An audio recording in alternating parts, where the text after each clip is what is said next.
తాకట్లో ఉన్న బంగారాన్ని విడిపించి ఆ రోజున మార్కెట్ ధర కట్టి మిగిలిన డబ్బును మీకు అందిస్తుంది కొమ్మూరి గోల్డ్.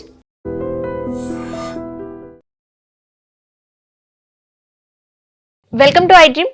ఈ రోజు స్టూడియోలో మనతో పాటు ఉన్నారు ప్రముఖ వాస్తు జ్యోతిష్య పండితులు, ప్రముఖ ఆధ్యాత్మికవేత్త బాలచంద్ర శర్మ గారు. మన నిత్య జీవితంలో మనకి ఎన్నో సందేహాలు వస్తూ ఉంటాయి. అటువంటి సందేహాల్లో కొన్ని సందేహాలు ఈ రోజు నివృత్తి చేసుకునే ప్రయత్నం చేద్దాం, వారితో మాట్లాడేద్దాం. నమస్కారం గురుగారు. నమస్కారం అండి. గురుగారు, ఆడవాళ్ళకి ప్రత్యేకంగా కొన్ని నియమాలు ఉంటాయి. ఇవి చేయకూడదు, తలస్నానం చేయకూడదు, లేదంటే ఇలా ఒక్కొక్క రోజుకి ఒక్కొక్క ప్రత్యేక నియమాలు ఉంటాయి. అయితే మంగళవారం, శుక్రవారం ఆడవాళ్ళు చేయకుండా పనులు ఏంటి గురుగారు? శ్రీమాత్రే నమః, శ్రీ గురుభ్యో నమః. ఆడవాళ్ళని కాదండి, ఎవ్వరూ కూడా మంగళవారం, శుక్రవారం నాడు గోర్లు తీయకూడదు, జుట్టు కత్తిరించకూడదు అనేటువంటి నియమం అనేటువంటిది ఉంటుంది. ఇవాళ రేపు ఎవ్వరూ పాటించట్లా. మంగళవారం నాడు సెలూన్ షాప్స్ ఓపెన్ చేస్తున్నారు, పోయి చేయించుకుంటూ ఉన్నారు. తప్పు.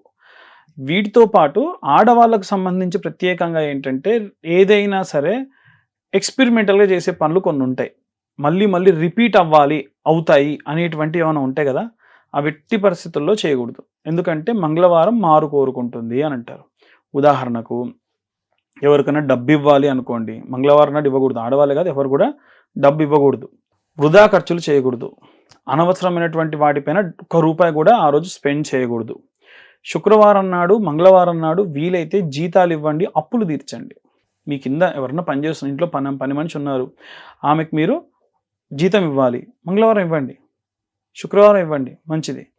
అలాగే ఏదైనా సరే ప్రాపర్టీ కొంటున్నారు, ఏదైనా గోల్డ్ కొంటున్నారు అనుకోండి, మంగళవారం శుక్రవారం చేయండి, మంచిది. ఇలా కాకుండా ఏవైనా సరే చేయకూడనటువంటిది, మనకి ఈ వస్తువు ఉంటే బాగుండేమో అనుకునే వస్తువుని ఆ రోజు కొనకండి. దానివల్ల ఏమవుతుందంటే మళ్ళీ మళ్ళీ మారు కోరుతూ ఉంటుంది. మంగళవారం శుక్రవారం కూడా, శుక్రవారం లక్ష్మీదేవిని అస్సలు ఇంట్లో కొంతమంది శుక్రవారం డబ్బులు ఇవ్వకూడదు అంటారు. అంత ఇవ్వకూడదు, కానీ జీతం ఇవ్వచ్చు. ఎందుకు అంటే చెప్తా. జీతం ఇవ్వడం వల్ల వాళ్ళు మీ గురించి తిట్టుకుంటారా, మంచిగా అనుకుంటారా? మనం పెట్టే ఖర్చు వల్ల ఒకడు మనం మంచి కోరుకోవాలి. ఆ రోజు అబ్బా మంచి టైంకి ఇచ్చారు, దీనివల్ల నా ఇంట్లో ఇన్ని కష్టాలు తీరుతాయి, మా సార్ ఇలాగే ప్రతిసారి ఇవ్వాలి అనుకుంటే మంచిగా. సో ఆ రోజు ఏమనుకుంటే మళ్ళీ మళ్ళీ జరుగుద్ది అన్నా కదా. సో మంగళవారం నాడు మీరు ఏదైతే అనుకుంటారో మీ కింద పనిచేసే వాళ్ళు మళ్ళీ మళ్ళీ అవుతుంది. షాప్ కి వెళ్ళి కొనుక్కోవడం అలాంటివి నిత్యావసర వస్తువులు అనుకోండి, ఇప్పుడు సపోజ్ పప్పు అయిపోయింది, ఉప్పు అయిపోయింది, కొనుక్కోకూడదు అంటే ఎలా కుదురుతుంది? అవి కావు. ఉదాహరణకు ఏదో ఓ బండి ఉంది, ఆ బండికి ఎక్స్ట్రా కొన్ని పెట్టాలి, అనవసరం. ఇప్పుడు అంత అవసరం లేదు. ఆ సైడ్ లైట్లు పెట్టాలి, సీట్లు పెట్టాలి, ఇలాంటివి ఏమైనా ఉన్నాయి. లేదు, ఏవైనా సరే ఎప్పుడో ఫంక్షన్ ఉంది, దానికి జాకెట్కి ఏవో కుట్టించుకోవాలి ఉదాహరణకు అనుకుందాం, ఆ రోజు చేయకండి ఆ పని. దానివల్ల ఏమవుతుంది అంటే డబ్బు పోతుంది, మళ్ళీ మళ్ళీ పోతుంది. ఇంకొకటి, అప్పు తీర్చాలంటే వడ్డీలు కట్టేది ఉంటే సోమవారం నాడు రాత్రి గాజు కప్పులో ఉప్పు పెట్టేసి, ఎట్టి పరిస్థితుల్లో యూపీఐ పేమెంట్లు కాకుండా క్యాష్ రూపకంగానే వాళ్ళ చేతికి ఇవ్వాలి. మీరు మంగళవారం నాడు ఇవ్వండి. ఇచ్చే ముందు రోజు ఉప్పులో ఆ డబ్బు పెట్టి పచ్చకర్పూరం పెట్టేసి నెక్స్ట్ డే అది ఇవ్వండి. దాని వలన విశేషంగా తొందరగా గాజు కప్పులో ఉప్పు, దాంట్లో పచ్చకర్పూరం వెలిగించొద్దు, పెట్టాలంతే. దాంట్లో డబ్బులు పెట్టాలి. నెక్స్ట్ డే మార్నింగ్ ఆ డబ్బుని వాళ్ళకి ఇచ్చేయండి. దీనివల్ల కూడా తొందరగా అప్పు తీరుతుంది విశేషంగా. ఇంకా చాలా రకాలైనటువంటివి ఆ రోజున చేయకూడదు. ఆడవాళ్ళు ఇల్లు మొత్తం శుభ్రం చేయడం, దేవాలయం లోపల శుభ్రం చేయడం ఆ రోజు చేయకూడదు. ముందు రోజే చేసేసుకోండి. పండగ ఉన్నా ఇంకేదైనా ఉన్నా సరే ముందు రోజు చేసుకోండి, అంతే తప్ప ఆ రోజున మాత్రం చేయకుండా ఉండండి. అయితే గురుగారు, దేవాలయంలో విగ్రహాన్ని ఆడవాళ్ళు తాకకూడదు, స్పర్శించకూడదు అంటుంటారు. ఇది ఎంతవరకు నిజం గురుగారు? కొంతవరకు మాత్రమే నిజం, పూర్తిగా కాదు. ఎందుకు అంటే ఆంజనేయ స్వామి వారిని తీసుకుందాం ఉదాహరణకు. ఆంజనేయ స్వామి వారికి ఆయన బ్రహ్మచారి అని అంటారు కదా, అస్కలిత బ్రహ్మచారి అంటే బ్రహ్మచర్యం పాటిస్తూ గృహస్థాశ్రమంలోకి వెళ్ళాల్సి వచ్చింది. ఆయన గృహస్థాశ్రమంలోకి వెళ్ళాడని కూడా చెప్పకూడదు. కేవలం నవవ్యాకరణ పాండిత్యం అనేటువంటి ఒక పాండిత్యం ఉంది. అందుకోసం ఏం చేశారు, సూర్యుడు ఆయన యొక్క శిష్యుడు.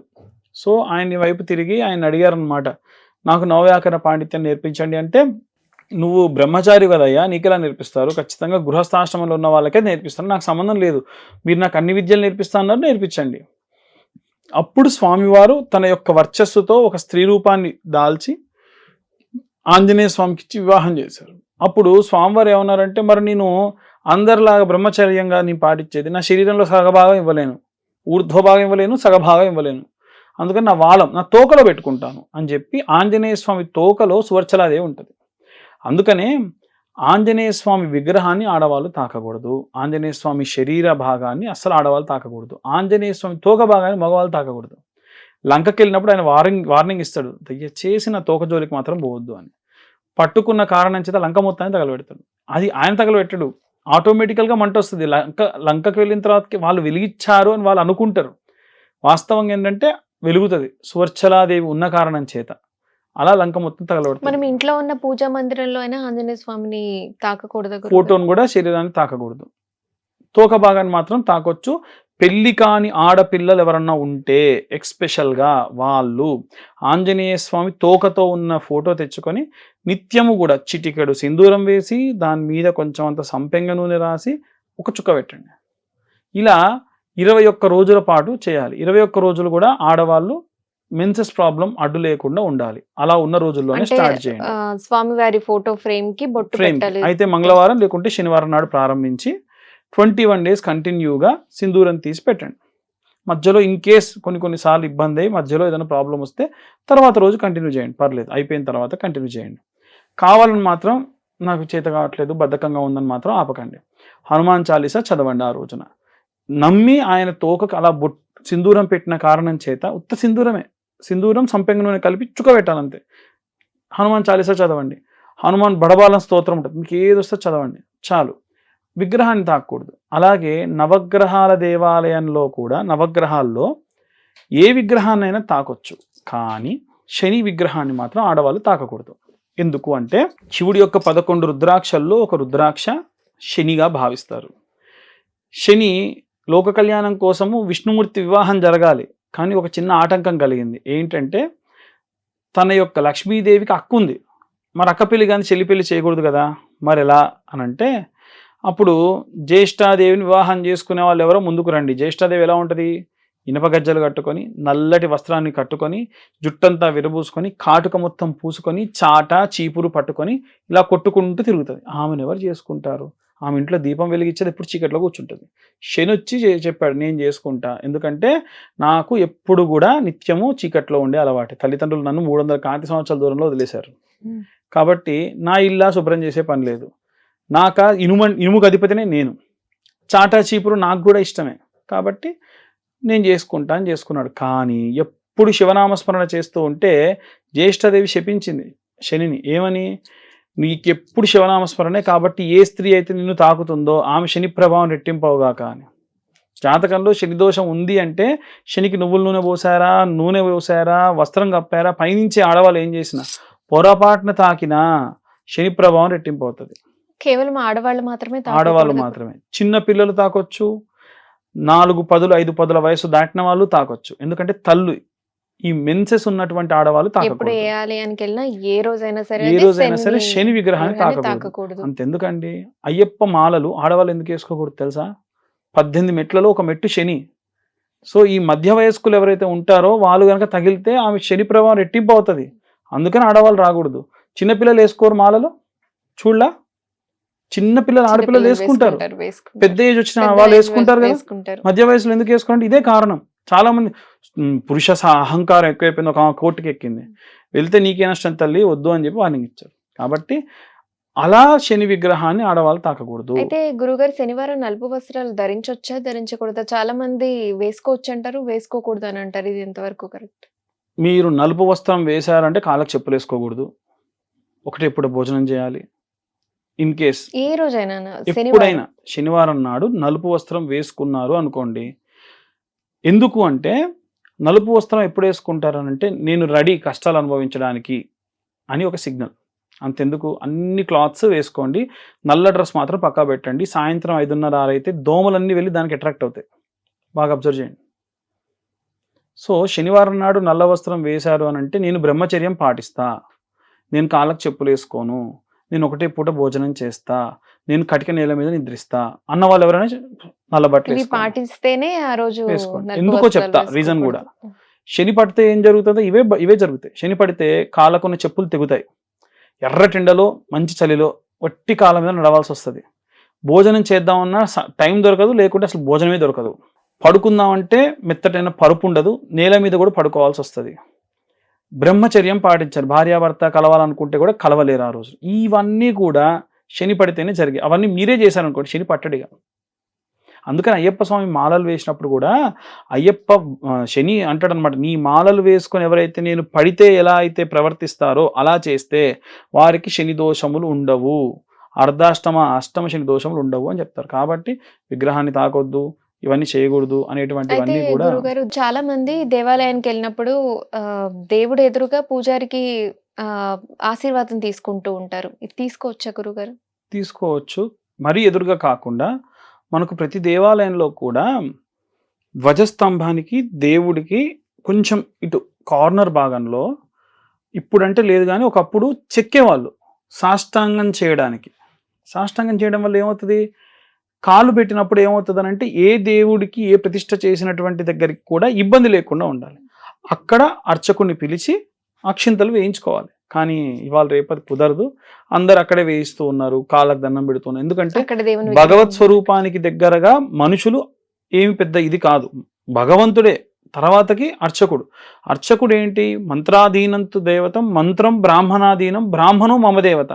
మమదేవతగా ఉన్నటువంటి ఇప్పుడు ఉత్సవ విగ్రహాలకు కొలుస్తారా, మూల విరాట్కి కొలుస్తారా అంటే మూల విరాట్కే ఎక్కువ కొలుస్తారు, ఉత్సవ విగ్రహానికి అంతగా ఉండదు. ఎప్పుడైతే భగవంతుడు లేడో ఉత్సవ విగ్రహాన్ని చాలా బాగా కొలుస్తాం. అలాగే బ్రాహ్మడికి కూడా ఆ ధ్వజస్తంభానికి దేవాలయానికి కొంచెం ఆవలికి వచ్చి అక్షింతలు ఇచ్చి చేయాలి, కానీ ప్రతి ఒక్కరికి అలా చేయలేరు. అసలు వాస్తవంగా అయితే అక్షింతలు తీసుకొని ఒక ఆయన సపరేట్ కూర్చుంటారు పక్కకు, అలా చేస్తే మంచిది. మీరు చెప్పింది 100% కరెక్ట్. గురుగారు చాలా మంది అంటే డైమండ్ అయితే ఈ నక్షత్రాల వాళ్ళు పెట్టుకోవచ్చు, ఈ నక్షత్రాల వాళ్ళు పెట్టుకోకూడదు అని ఉంటుంది. బంగారం అందరూ పెట్టుకుంటూ ఉంటారు, కానీ చాలా మంది దేవుడి విగ్రహాలు పెట్టుకుంటూ ఉంటారు. అది అందరూ పెట్టుకోవచ్చా గురుగారు? శ్రీమాత్రే నమః, శ్రీ గురుభ్యో నమః. మంచి ప్రశ్న అండి. వాస్తవంగా దేవుడి విగ్రహాలు చేతికి పెట్టుకోవడం వల్ల మీరు ఎక్కడెక్కడికి తిరుగుతూ ఉంటారు, ఎవరినైనా సరే ఇవాళ రేపు అందరూ సోషల్గా మూవ్ అవుతున్నారు. ఆ దేవుడి విగ్రహం ఉన్నటువంటి వాళ్ళు పోయి ఎవరైనా సరే డేట్లో ఉన్న వాళ్ళను, శౌచంతో ఉన్న వాళ్ళను, ఎవరైనా అంటూ ముట్టు మైలా ఉన్న వాళ్ళని తగిలితే దోషం ఎవరికి వస్తుంది, ఎవరైతే చేయించుకొని పెట్టుకున్నారో వాళ్ళకే వస్తుంది.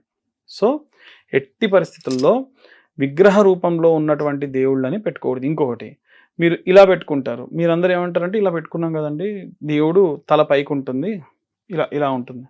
మీరు అసలు ఎప్పుడు ఇలా చేయి తిప్పరా? సో దేవుడి విగ్రహాన్ని మీరు తలకిందులు చేసిన వాళ్ళు అవుతారా కాదా? సో అంత మంచిది కాదు. ఎప్పుడు కూడా చేతులకు వాటికి విగ్రహాలు పెట్టుకోవడం అస్సలు గుడ్ సైన్ కాదు. దాని బదులు ఏదైనా రత్నాన్ని పెట్టుకోవచ్చు. మీరు ఇందాక అన్నట్టు డైమండ్ కూడా అందరికీ అచ్చిరాదు. డైమండ్ కొంతమంది పెట్టుకుంటే నరాల బలహీనత ఎక్కువ వస్తుంది. అందుకే డైమండ్ ఎక్కువ శాతం మార్కెట్లో అంటే మధ్యతరగతి కుటుంబీకులు, కొంచెం అప్పర్ మిడిల్ క్లాస్ వాళ్ళు, వీళ్ళంతా కూడా 8, 10, 12 సెంట్లలో మాత్రమే కొనుక్కుంటారు. ఈ నక్షత్రాల వాళ్ళు అస్సలు పెట్టుకోకూడదు గురువుగారు? అలా ఏం లేదు. డైమండ్ మా జాతకంలో గ్రహస్థితిలో గనక శుక్రుడు బాలేకుండా ఉంటే అలా దాని క్యాల్కులేషన్ ప్రకారం ఉంటుంది తప్ప ఈ నక్షత్రం వాళ్ళు పెట్టుకోవాలి, ఈ నక్షత్రం పెట్టుకోకూడదు అని ఏం లేదు. అంటే ఇప్పుడు జనరల్ గా షాప్ లో అందరూ కొనుక్కుంటున్నారు, వారి జాతకం చూపించుకోకుండా డైమండ్ ఈ రోజుల్లో అందరూ పెట్టుకుంటున్నారు. దానివల్ల విపరీతమైన నరాల వీక్నెస్, నరాల బలహీనత వస్తుంది. సో అది ఈ సర్టెన్ రేంజ్ వరకు ఏం కాదు. మరి కొంతమంది ఇలా పెట్టుకుంటారు, 5 క్యారెట్స్ 6 క్యారెట్స్ పెట్టుకుంటారు. సెన్స్లోనే మనం ఎప్పుడైనా సరే ఇన్ని క్యారెట్స్లు తీసుకొని పెట్టుకుంటే అది విపరీతమైనటువంటి శక్తి. ఎందుకంటే మనం ఎండలో తిరుగుతాము, వర్షంలో తిరుగుతాము, దీనిపై పడ్డటువంటి రశ్మి, సూర్యరశ్మి ఏదైతే ఉందో అది మన నరాల నుండి మన శరీరానికి పాకుతుంది. ఏ రత్నమైనా అంతే. సో అది ఇచ్చే రిజల్ట్ నువ్వు వద్దు నాకు కావాలన్నా వినకుండా ఇస్తుంది. పొద్దున్న లేస్తే ఎప్పుడు ఏసీలోనే ఉంటాను, అసలు ఎండకు తిరగను అనే వాళ్ళు ఎవరైనా ఉంటే వాళ్ళు పెట్టుకోవచ్చు, ఏం కాదు. బంగారం చాలా మంది పోగొట్టుకుంటూ ఉంటారు గురువుగారు. అంటే ఆ టైంలో ఏదైనా మంత్రం చదవడం ద్వారా పోయిన బంగారం తిరిగి వస్తుంది అనే మంత్రాలు ఖచ్చితంగా స్వర్ణ భైరవ స్తోత్రం అని ఉంటుంది. అది శనేశ్వరుడు భైరవుడు రచించింది. స్వర్ణ భైరవ స్తోత్రం అని ఉంటుంది. చాలా అద్భుతమైనటువంటిది. ఆ మంత్రం విన్న మాత్రం చేత 11 మార్లు విశేషంగా ఆ బంగారం మళ్ళీ తిరిగి దొరకడం కూడా జరుగుతుంది. ఈ బంగారంకి సంబంధించి పోగొట్టుకున్న వాళ్ళు ఒక మంత్రం ఉంటుంది. ఆ మంత్రం కూడా వీలైతే కింద డిస్ప్లే చేయిస్తాను, దాన్ని స్క్రీన్ షాట్ తీసి పెట్టుకోండి. అది చదివినా కానీ తొందరగా బంగారం దొరుకుతుంది. అయితే ఎప్పుడు బంగారం పోతుంది అంటే మనము బంగారాన్ని కొన్ని సందర్భాల్లో ధరించినప్పుడు మాత్రమే అలా పోతుంది. బంగారం రాగానే కొంతమందికి ఒక సెంటిమెంట్, ఇంటికి బంగారం వస్తే దేవుడి దగ్గర పెట్టే తీసుకోవాలి ఒకటి. రెండోది ఏంటి అంటే బంగారం వచ్చిన తర్వాతకి ఎటువంటి ఎవరన్నా చనిపోయారు అలాంటిది ఏదైనా జరిగితే కొత్తది పెట్టుకొని వెళ్ళకూడదు. అప్పటికే వాడుకలో ఉన్న బంగారం పెట్టుకుంటే ఏమి లేదు, కానీ కొత్తగా తెచ్చిన బంగారాన్ని పెట్టుకొని ధరించి వెళ్ళడం అంత శ్రేయస్కరం కాదు, బంగారం పోతుంది. ఇంకొకటి ఏంటంటే కాళ్ళకు గనక మనం బంగారం పెట్టుకుంటే, పట్టీల రూపంలో బంగారం పెట్టుకుంటే కూడా మనకు ధన నష్టం ఎక్కువ జరుగుతుంది. లక్ష్మీదేవి పాదాల దగ్గర ఎప్పుడూ ఉండకూడదు. దీని బదులు కొంతమందికి ప్రత్యామ్నాయంగా బంగారం పెట్టలేని వాళ్ళు కూడా ఉంటారు. మీరు ఇప్పుడు చెప్పిన స్టోన్స్ ఏవైతున్నాయో వాళ్ళకు ప్రత్యామ్నాయంగా ఏం చేయొచ్చు అంటే పంచలోహాలు ధరించవచ్చు. పంచలోహం ఏం చేస్తుంది అని అంటే మీకు ఉన్నటువంటి ఆ యొక్క బంగారము, వెండి, తగరం అన్నీ కూడా కలుస్తాయి అందులో. కాబట్టి చూడడానికి బంగారంలానే ఉంటుంది, కానీ బంగారం కాదు, పంచలోహం. ఒకవేళ బంగారం పెట్టుకోలేని వాళ్ళు పంచలోహాన్ని ధరిస్తే మంచిది. ఈ పరాభవనామ సంవత్సరంలో బంగారం ధరల్లో ఎటువంటి మార్పులు వస్తాయి గురుగారు? బాగా గుర్తుంచుకోండి, ఈ సంవత్సరంలో మనకి August, September, October, November, December ప్రాంతం వరకు 1,90,000 నుంచి 1,99,000, 2 లక్షలు పైచిలుకే బంగారం వెళ్ళే అవకాశం ఉంది. డబ్బులు ఇవాళ రేపు ఇన్వెస్ట్ చేసే వాళ్ళందరూ ఎవరైనా ఇన్వెస్ట్ చేయాలి. 25% నాకు ఒక 4 నెలలు, 5 నెలలు, 6 నెలల్లో కనుక నాకు 25% ప్రాఫిట్ రావాలి అంటే కనుక బంగారం మీద ఇన్వెస్ట్ చేయొచ్చు. యుద్ధ వాతావరణం ఎలా ఉన్నా, ఎలాంటి బయట మార్పులు జరిగినా బంగారం రేటు పెరుగుతుంది తప్ప తగ్గదు. ఎందుకు చెప్తున్నాను అంటే ఇప్పుడు ఒక దేశానికి ఇంకో దేశానికి మధ్య ఇంతకుముందు ఒక కరెన్సీని వాడేవాళ్ళు. ఎప్పుడైతే యుద్ధ వాతావరణం వస్తుందో ఏ కరెన్సీలు పనికిరావు, కేవలం బంగారమే కావాలి. అప్పుడు ఏమవుతుంది, ట్రేడింగ్కి కానీ, ఇంపోర్ట్కి కానీ, ఎక్స్పోర్ట్కి కానీ గోల్డే కావాలి. అప్పుడు వాల్యూ ఆటోమేటికల్గా పెరుగుతుంది. సో బంగారం అనేటువంటిది కీలక పాత్ర పోషిస్తుంది. ముఖ్యంగా సెప్టెంబర్ నుండి ఆగస్టు నుండి డిసెంబర్ ప్రాంతం వరకు ఖచ్చితంగా బంగారం రేట్లు పెరుగుతాయి. నోట్ చేసి పెట్టుకోండి, దాంట్లో ఎటువంటి సందేహం లేదు. ధన్యవాదాలు గురుగారు. ధన్యవాదాలండి. తవ్వండి, తవ్వుతూనే శివలింగం. పరమాత్మకు జీవా సరే దాన్ని అట్లా కప్పేసేయండి, చూపించదండి. Krishna is there. మూర్తి పూజ కాదు, సాక్షాత్ బ్రజేంద్ర నందన భగవాన్ ఉన్నారు మూర్తిలో. ఏమీ ఆశించకుండా ఆరాధించే వాళ్ళు కూడా ఉన్నారా ప్రభుజీ? నిజమైన భక్తి అంటే మనకు తెలియదు కాబట్టి